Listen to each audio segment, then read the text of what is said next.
राधा वल्लभ श्री हरिवंश श्री वृंदावन श्री वनचंद्र जी की जय हो।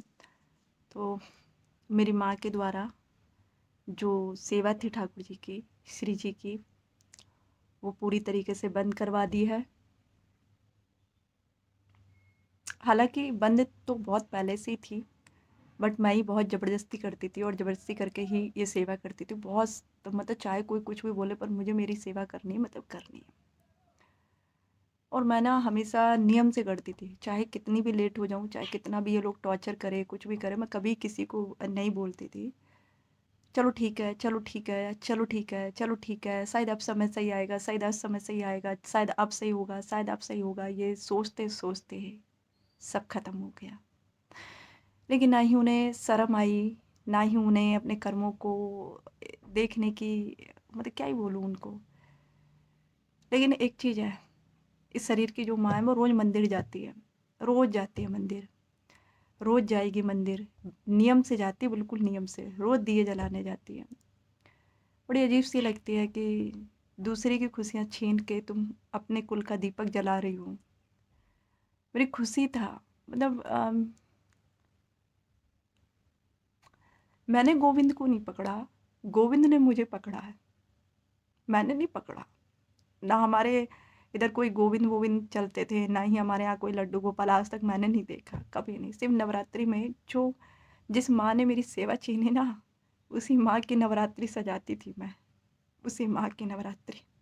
3:30 बजे रात में उठकर जवारे बोने से लेकर पाठ करने से लेकर सिर्फ उसकी खुशियों के लिए, अपनी खुशियों के लिए नहीं, सिर्फ उसकी खुशियों के लिए कि मेरी माँ खुश रहे। लेकिन ठीक है, कुछ यहाँ तक कि करवा चौथ से लेकर हर चीज़, मतलब मुझे ये लगता था कि उन्हें जिस चीज़ में खुशी मिले ना, मैं वो काम करूँ।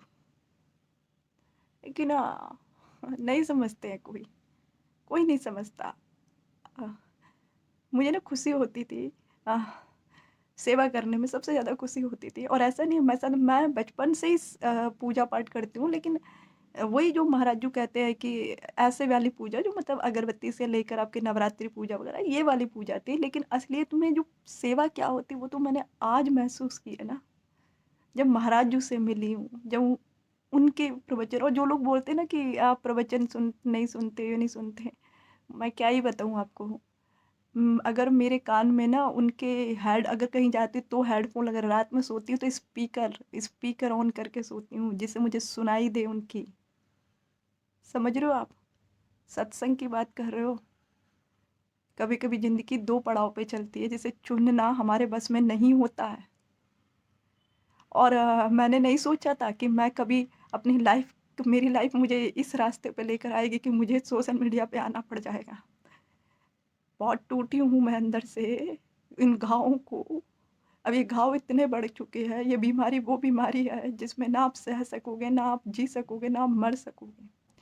और जो लोग बोलते हैं ना धाम चले जाओ, धाम में आप लोगों ने क्या मेरे लिए कुछ बना के रखा है क्या? ना जाने कितनी औरतें मेरी तरह सर्वाइव कर रही हैं वहाँ पे। आपने कुछ रखा है क्या धाम में मेरे लिए? अगर आप बता दीजिए, कर दीजिए पेमेंट, खर्चा निकाल दीजिए। मैं यहाँ पे ट्यूशन पढ़ा के 11th क्लास से ट्यूशन पढ़ा के मैं यहाँ पे काम कर रही हूँ। बाप से नहीं मांगे, ना ही माँ से मांगे, जबकि मैंने ही इनकी ज़रूरतों को पूरा तक किया है। इनके टीवी के रिचार्ज से लेकर हर चीज़ मैं ही करती थी। तो आपको क्या लगता है, ये कोई 1 साल 2 साल की बात नहीं है कि तुम सोच रहे हो कोई 1 साल 2 साल का बात है जो अभी से चल रही। जब से हम कहते हैं ना बच्चा एक याद संभालता है ना, याद, ये तब से चल रहा है।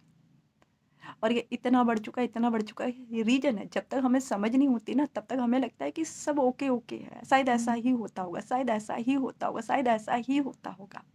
जैसे जैसे आप बड़े होते हो ना, चीज़ें समझ आने लगती है कि ऐसा ही नहीं होता, ये सिर्फ इनके अकॉर्डिंग टू ऐसा होता है, इनके अकॉर्डिंग टू ऐसा नहीं होता है।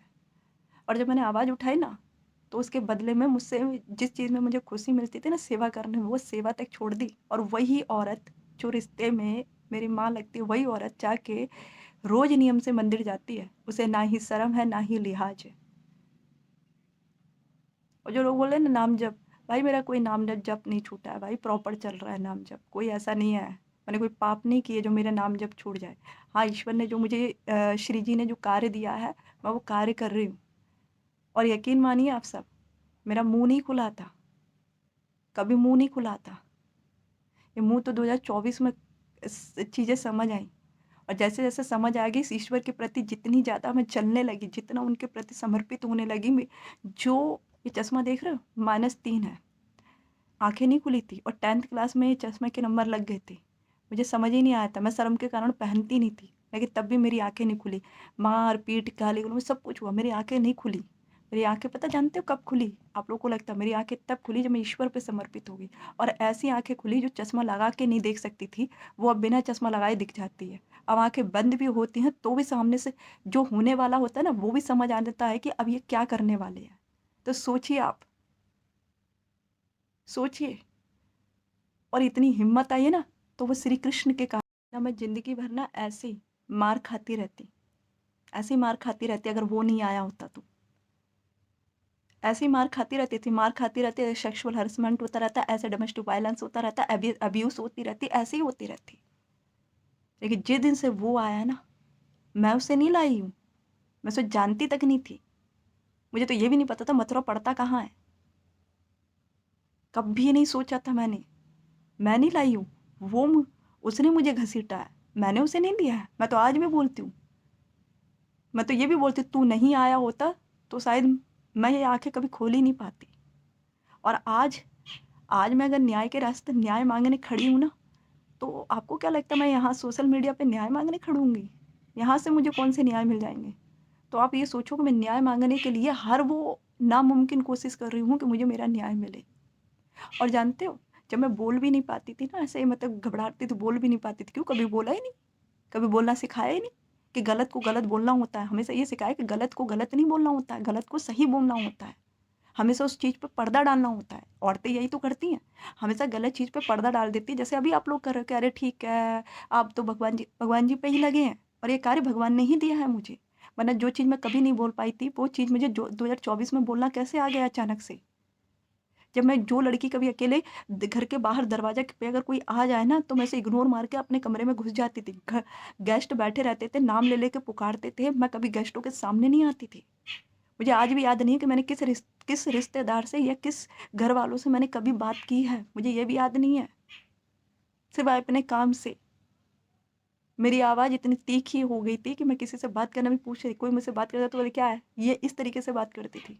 आज जो जहाँ पे खड़ी हूँ ना मैं, आज अपने ऊपर गर्व करती हूँ कि ऐसे मुँह छुपा के नहीं बैठी। लड़ी हूँ, ठीक है, समय निकल गया लेकिन अपनी आवाज़ रखी, मुझे ये अच्छा लगा। मैं ऐसे ऐसे मतलब अंदर ही अंदर घुट नहीं पा रही हूँ, मैं घुट गई हूँ। डिप्रेशन तक मैं चली गई थी, कोई मेरे साथ नहीं आया था। हॉस्पिटल में जाती थी, सब लोग जो डॉक्टर होते थे वो बोलते थे तुम्हारे साथ कोई नहीं आया, तुम्हें इतना डिप्रेशन हो रखा है। जब उन्हें सारी बात बताती थी ना, तो रूह काँपती थी। बोले तुम्हारी मम्मी कुछ नहीं बोलती, तुम्हारी मम्मी कुछ नहीं बोलती, तुम्हारे साथ कोई नहीं आया, तुम्हारे साथ कोई नहीं आया। क्या बोलूँ मैं उनसे? वो औरत जिसने कभी हमें समझा ही नहीं, ना इंसान समझा, ना स्त्री समझा, ना स्त्री का दर्द समझा, ना अपनी बेटी समझी उस औरत ने।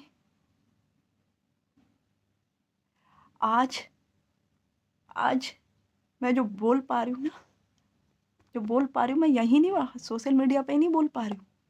मैं बोल पा रही हूँ तो पूरी दुनिया में डंके की चोट पर बोल पा रही हूँ। मैं हर वो जगह जाती हूँ, चाहे वो पुलिस थाना हो, चाहे वो एसपी हो, डीएसपी हो, जो भी हो, सब जगह जाती हूँ और अकेले जाती हूँ। कोई माने या ना माने, पर मैं अपनी चीज़ें बोलती हूँ। और ये सारी चीज़ें अगर मुझे बोलनी आई है तो वो मेरे ईश्वर के कारण आई हैं। मैंने युद्ध का मैदान छोड़ा नहीं है। कई बार सोचा कि मुझे इस जगह से नहीं है, कई बार मैं भागी, कई बार मैं गई, कई बार मैं वहीं से, लेकिन नहीं हो पाया मुझसे। कई बार कोशिश की मैंने, लेकिन ईश्वर ने कभी मुझे ये जगह युद्ध, पता नहीं हर बार यही होता था कि तुम लड़ो। मुझे इतना मतलब इतना टॉर्चर करवाया, इतना टॉर्चर कराया ईश्वर ने कि अब समझ आया कि क्यों करते थे वो। क्यों? मतलब जहाँ मुझे इमोशनल अटैचमेंट होते थे, बार-बार तोड़ना, बार-बार दिखाना कि देखो तुम्हारे बारे में ये सोचते हैं। मैं कभी सोच ही नहीं पा रही थी कि ये लोग इतना गलत करते हैं। क्योंकि हमें कथावाचक ये सिखाते हैं ना, माँ-बाप होते हैं, कथावाचक ये भी बोला करो कि जो माँ-बाप गलत करते हैं, वो माँ-बाप नहीं, राक्षस होते हैं।